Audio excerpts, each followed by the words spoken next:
ఇచ్చాడు. కాబట్టి ఇప్పుడు అలాగే తీసుకెడతానని ఉత్తర ద్వారంలోంచి తీసుకెడతాడు. ఇది ఇక ఏమీ చెయ్యలేను, నాకేమీ చేత కాదన్నవాడైనా కనీసం చెయ్యాలి. ఏమీ చేత కాని వాడన్నా చెయ్యాలి.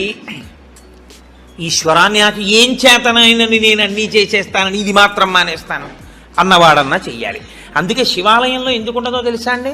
ఉత్తరద్వారంలోంచి వెళ్ళేది అక్కడికే కాబట్టి ఇంకా మళ్ళీ శివాలయంలో ఉత్తరద్వారం ఎందుకు? అంత శివకేశవ అభేదంగా ఉంటుంది ముక్కోటి ఏకాదశి యథార్థమునకు.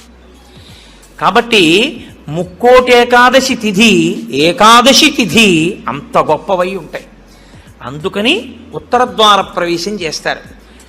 అటువంటి ముక్కోటి ఏకాదశి తిథి నాడు మీరు భగవత్ సంబంధంగా ఏది చేసినా కూడా దేశకాలాదులను అనుసరించి కోట్ల రెట్లలో ఈశ్వరుడు దాని ఫలితాన్ని ఏర్పాటు చేసేస్తాడు. మీరు రామచంద్రమూర్తిని నించోపెట్టి పంచామృతాలతో